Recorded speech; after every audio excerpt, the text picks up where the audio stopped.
नया साल आने को है और पुराना साल जाने की तैयारी में है। क्रिसमस की भी तैयारियां चल रही हैं और ऐसे में अगर प्लम केक की बात ना हो, ये कैसे हो सकता है। तो आज मैंने आपके लिए एगलेस प्लम केक बनाया है। और अगर आपको भी ऐसा लगता है कि अंडों के बिना केक स्पंजी और फ्लफी नहीं बन सकता, तो आप खुद देख लीजिए। ये केक अभी बिल्कुल गरम गरम बेक होकर निकला है। कायदे में तो इसे ठंडा होने के बाद काटना चाहिए, लेकिन प्लम केक पर मेरा इतना क्रश है कि मैं अपने को रोक नहीं पा रही हूँ। मुझे पता है कि गर्म होने की वजह से ये केक ठीक से कटेगा नहीं और टूटकर बिखरेगा भी, फिर भी मैं इसको काट रही हूँ। आप भी प्लम केक की ये एगलेस रेसिपी ज़रूर ट्राई कीजिएगा, लेकिन ठंडा होने के बाद केक काटिएगा। देखिए ये कितना स्पंजी और कितना फ्लफ़ी है। तो ये परफेक्ट प्लम केक बनाने के लिए आज का ये वीडियो बिना स्किप किए हुए पूरा देखिए, क्योंकि आज मैं इसके बहुत सारे इंपॉर्टेंट स्टेप्स और ट्रिक्स बताऊंगी, जिनसे आपका केक भी हमेशा स्पंजी ही बनेगा और कभी भी कड़ा नहीं होगा। तो प्लम केक बनाने के लिए कुछ इंग्रेडिएंट्स ऐसे होते हैं जिन्हें हमें 24 घंटे के लिए ऑरेंज जूस में सोक करके रखना पड़ता है। ये कई तरह के बेरीज और रेजिन्स होते हैं। सबसे पहले हमने यहाँ पर काली वाली किशमिश ली है, फिर हम हरी किशमिश लेंगे और फिर ब्राउन किशमिश लेंगे। ये थोड़े से ड्राइड ब्लूबेरीज हैं और ये टूटी फ्रूटी। इन सब को हमने एक बोल में ले लिया है और अब हमें इनको सोक करने के लिए ऑरेंज जूस मिलाना है। वैसे क्रिसमस के ट्रेडिशनल प्लम केक की जो रेसिपी होती है वो अल्कोहल में बनती है। जैसे यहाँ पर हम ये सारे ड्राई फ्रूट सोक करने के लिए इसमें ऑरेंज जूस डालेंगे। वैसे ट्रेडिशनल रेसिपी में इसमें रम और ब्रांडी बराबर बराबर मात्रा में मिलाकर ड्राई फ्रूट्स को उसमें सोक कराया जाता है। तो वो क्रिसमस केक की एक ऑथेंटिक रेसिपी होती है जिसमें रम एंड रेजिन्स का फ्लेवर ऊपर रहता है। पर हम यहाँ पर अपने रेजिन्स को ऑरेंज जूस में सोक कर रहे हैं, लेकिन क्रिसमस का फ्लेवर देने के लिए हम इसमें थोड़ी सी रम भी मिलाएंगे। ज़्यादा नहीं, सिर्फ 1-1.5 टेबल स्पून के बराबर। और बाकी की पूरी सोकिंग ऑरेंज जूस से होगी। यहाँ पर हम सोकिंग के लिए जो कुछ भी ऑरेंज जूस या अल्कोहल जो भी लें, वो बस इतना होना चाहिए कि रेजिन्स के ऊपर ऊपर रहे। एकदम से भर नहीं देना है, बस इतना रहे कि सारी किशमिश और बेरीज उसमें डूबी रहें और अच्छी तरह से सोक हो जाएं। और बस अब इस बोल को एक क्लिंग फिल्म से अच्छी तरह से रैप करके किसी साफ सूखी जगह पर 24 आवर्स के लिए रख दीजिए। वैसे अगर आप सोकिंग में इतना टाइम नहीं लगाना चाहते हैं तो इस पूरे बोल को 1-1.5 मिनट के लिए माइक्रोवेव भी कर सकते हैं, लेकिन बेस्ट रिजल्ट तो तभी आते हैं जब जूस में इन ड्राई फ्रूट्स की 24 आवर की सोकिंग होती है। अगर आपने अल्कोहल नहीं मिलाया है तब इस बोल को फ्रिज में रखिएगा, लेकिन अगर अल्कोहल है तो फिर इसको आप बाहर भी रख सकते हैं। और हाँ, ऑरेंज जूस भी टेट्रा पैक वाला ही लीजिएगा। फ्रेश जूस का टेस्ट अच्छा नहीं आता है, कुछ कड़वा सा हो जाता है। जो लोग हमेशा प्लम केक बनाते रहते हैं वो तो 6 महीने तक के लिए रेजिन्स को रम में सोक करके ऐसे ही बाहर रख देते हैं। ये बिना फ्रिज के भी खराब नहीं होते हैं। अब हम यहाँ पर प्लम केक का एक बहुत ही खास इंग्रेडिएंट यानी कि ब्लैक जैक बनाने जा रहे हैं। इसके लिए आप किसी मोटी तली वाली कढ़ाई में 1/4 कप चीनी लीजिए और उसको लो टू मीडियम फ्लेम पर थोड़ा सा फैलाकर बिल्कुल ऐसे ही छोड़ दीजिए, स्टर नहीं करना है। फिर आप देखेंगे कि थोड़ी देर में चीनी अपने आप पिघलने लगेगी, तो आप उसको आराम आराम से पिघलने दीजिए, बिल्कुल भी स्टर मत करिएगा। थोड़ी ही देर में चीनी बिल्कुल अच्छी तरह से पिघल जाएगी और थोड़ी थोड़ी ब्राउन भी होने लगेगी। तो बस यहीं पर आप इसमें 1/4 कप आप चूरा किया हुआ गुड़ डाल दीजिए। गुड़ डालने के बाद से फिर इस मिक्सचर को स्टर करना है और लगातार 10 मिनट तक इसको आप लो फ्लेम पर इसी तरह से स्टर करते रहिए। अभी ये मिक्सचर जो आपको येलोइश और गोल्डन जैसा लग रहा है, तो जब आप इसको लगातार 10 मिनट तक इसी तरह से लो फ्लेम पर स्टर करेंगे तो ये धीरे धीरे ब्राउन होते होते ब्लैक हो जाएगा। तो जब हम घर में प्लम केक बनाते हैं तो हमको ये ब्लैक जैक बनाना पड़ता है, वरना बेकरीज में तो इसकी जगह पर मोलेसेस यूज होता है और वही ऑथेंटिक रेसिपी है। लेकिन कभी कभी ऐसा होता है कि मोलेसेस आसानी से मिलता नहीं है, तो उसके रिप्लेसमेंट के तौर पर हम ये ब्लैक जैक बना लेते हैं। इसका अपना टेस्ट थोड़ा सा बिटर होता है, लेकिन यही बिटरनेस ही प्लम केक की खासियत होती है। ये क्रिसमस केक को एक यूनिक टेस्ट देने के साथ साथ ब्राउन कलर भी देता है। कई बार जो लोग इसको नहीं बनाना चाहते हैं वो इसके बदले कोको पाउडर डाल देते हैं। उससे कलर तो आता है, लेकिन टेस्ट में जमीन आसमान का फर्क हो जाता है। करीब 10 मिनट तक स्टर करने के बाद से यहाँ पर ये ब्लैक जैक अपने असली कलर में आ चुका है। अभी हमें इसकी थोड़ी सी प्रोसेसिंग और करनी है, लेकिन ठंडा होने के बाद। तो उसे थोड़ा सा ठंडा होने के लिए छोड़ दीजिए। तब तक हम इधर अपने ड्राई इंग्रेडिएंट्स तैयार कर लेते हैं। सबसे पहले एक बड़े से बोल में छन्नी रखकर उसके ऊपर 1 कप मैदा लीजिए। क्रिसमस केक की जो डेलिकेसी होती है उसमें थोड़े से गरम मसाले भी यूज होते हैं, तो आप थोड़ी सी दालचीनी, थोड़े लौंग और एक छोटा सा जायफल का टुकड़ा किसी मॉर्टर में लेकर इसका एक पाउडर सा बना लीजिए। लेकिन इससे पहले हम अपने ब्लैक जैक का प्रिपरेशन पूरा कर लेते हैं। इस मिक्सचर में करीब हमें 200 ml पानी मिलाना है, लेकिन गुड़ और चीनी के गर्म मिक्सचर में अगर आप ये पानी मिला देंगे तो ये कभी कभी इतनी तेज उछलता है और छींटे उड़ाता है कि ये गर्म छींटे हाथ पर और मुंह पर, आंख पर पड़ सकते हैं और स्किन को बहुत बुरी तरह जला सकते हैं। इसीलिए इसके ठंडे होने का इंतजार करना बहुत जरूरी है। ठंडा करके पानी मिलाकर तब इसको आप गैस के ऊपर रखिए और लो टू मीडियम फ्लेम पर फिर से इसको चलाते चलाते धीरे धीरे गाढ़ा करना है। अब इसमें पानी मिला चुके हैं, इसलिए इसको इतना स्टर करने की ज़रूरत भी नहीं है। आप इसको लो टू मीडियम फ्लेम पर छोड़ करके धीरे धीरे 2 तार की चाशनी जितना गाढ़ा होने दीजिए और इतनी गाढ़ी कंसिस्टेंसी हो जाने के बाद आप इसको किसी दूसरे बोल में ट्रांसफ़र करके रख लीजिए। इससे हम केक के वेट इंग्रेडिएंट्स बनाएंगे। तो चलिए, हमने जो पहले ड्राई इंग्रेडिएंट्स वाली तैयारी अधूरी छोड़ी थी उसको पूरा कर लेते हैं। जो 1 कप मैदा लिया था उसी के ऊपर से ये कुटे हुए गरम मसाले डाल दीजिए। इसके ऊपर 1 चुटकी नमक डालिए, ये मीठे को बैलेंस कर देगा।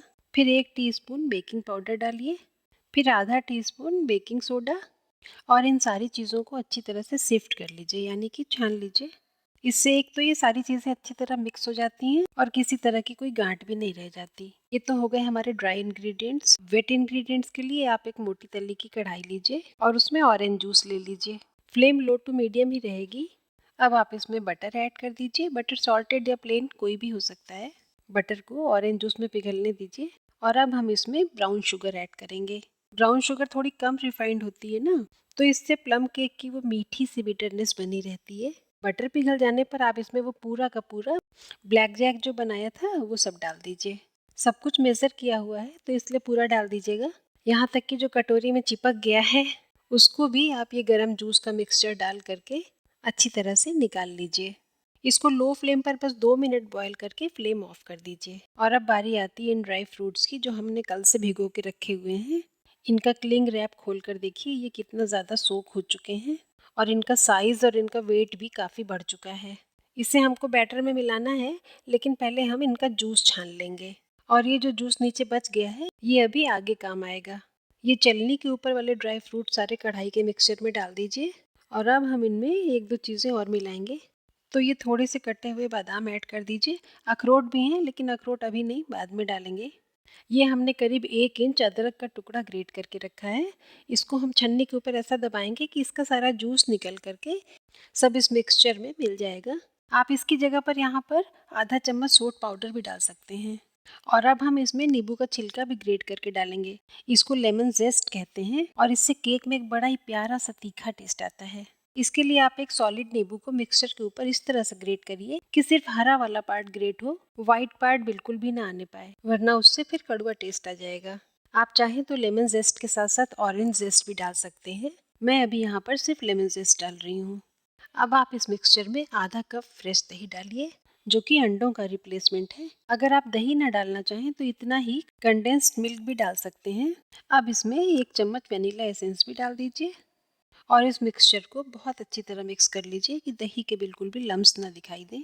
ये हमारा वेट इंग्रेडिएंट भी तैयार हो गया और अब हमको वेट और ड्राई दोनों तरह के इंग्रेडिएंट्स की मिक्सिंग कर देनी है। ये सारा का सारा मिक्सचर एक ही बार में पूरी तरह मिला दीजिए और स्पैचुला से इसको धीरे धीरे मिक्स करते जाइए।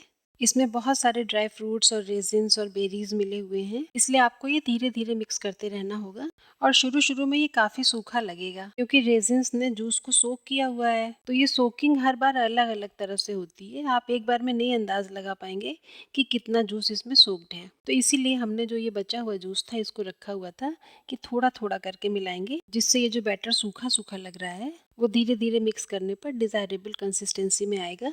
यहाँ पर तो मुझे लग रहा है कि जो बचा हुआ जूस था वो डालने के बाद भी मिक्सचर अभी सूखा ही है, तो इसलिए मैं इसमें अलग से ऑरेंज जूस और लेकर के थोड़ा सा मिलाऊंगी। और अब ये बिल्कुल सही तरीके से गाढ़ा हुआ है।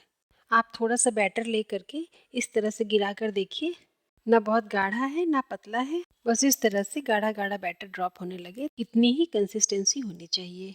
बैटर तैयार होने के बाद अब आप एक कोई सा भी केक का मोल्ड लीजिए और इसमें अंदर थोड़ा सा बटर लेकर के पूरे मोल्ड में अच्छी तरह से फैला दीजिए और इस तैयार बैटर को मोल्ड में पलट दीजिए और इस स्पैचुला से ही अच्छी तरह से चारों तरफ फैला दीजिए।